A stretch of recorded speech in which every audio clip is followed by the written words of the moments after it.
آ رہا ہے.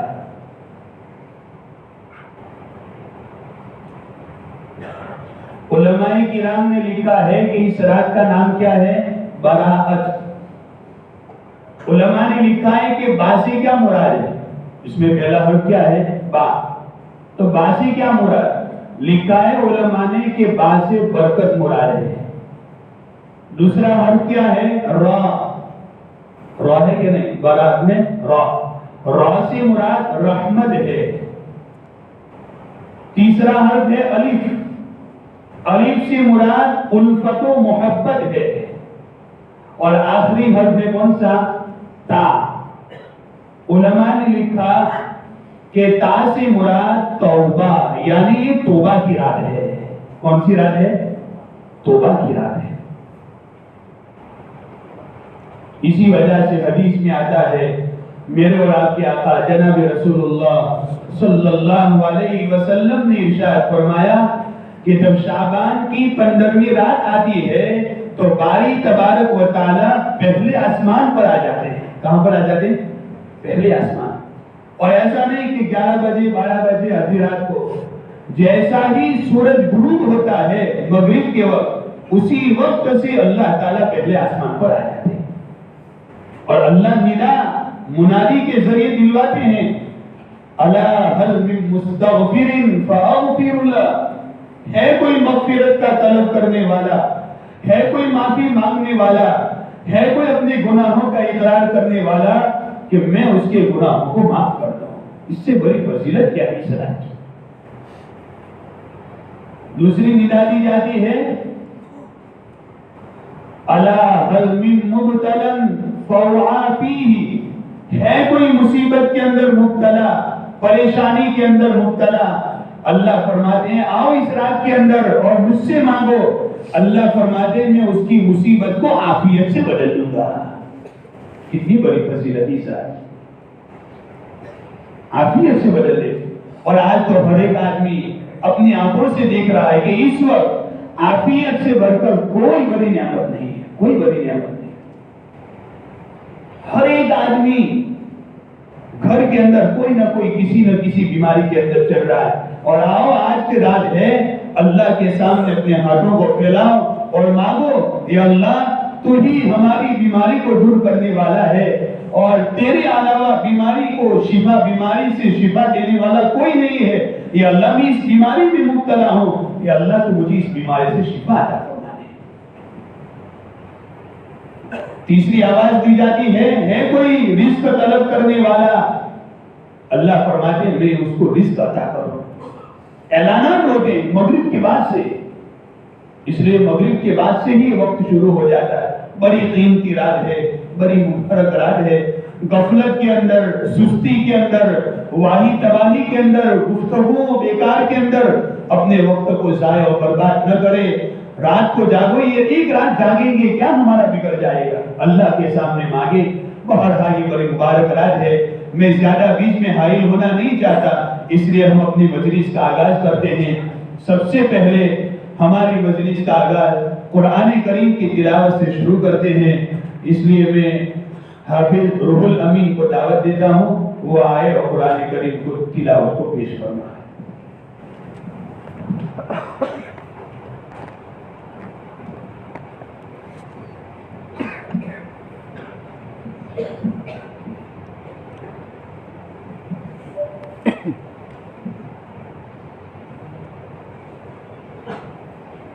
أعوذ بالله من الشيطان الرجيم. بسم الله الرحمن الرحيم. يا أيها الذين آمنوا لا تكونوا كالذين آذوا موسى فبرأه الله مما قالوا وكان عند الله وجيها.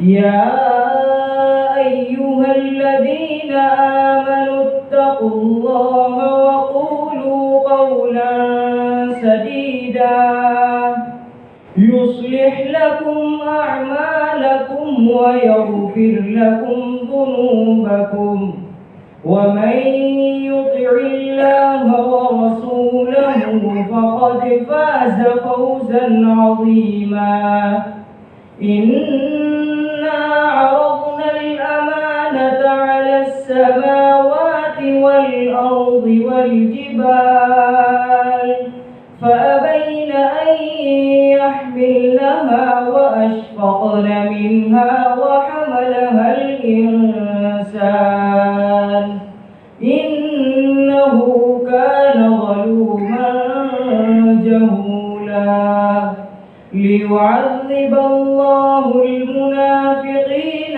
والمنافقات والمشركين والمشركات ويتوب الله على المؤمنين والمؤمنات وكان الله غفورا رحيما صدق الله العظيم